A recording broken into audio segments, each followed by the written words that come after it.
Base करतो आपल्याला एक 3 फुटाचं अंतर सोडायचं आणि असं मार्किंग करायचं. थोडंसं मार्किंग आलं आहे ते मार्किंग खाली आलं.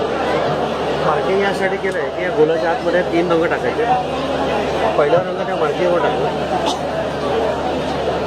दुसरा रंग टाकताना आधीच्या रंगांमध्ये थोडंसं त्याला मिक्स करून टाकलं. तिसरा रंग हा मध्ये पूर्ण भरून टाकला. हा झाला बेस. बेस केल्यानंतर मी सेंटर पॉईंट काढला.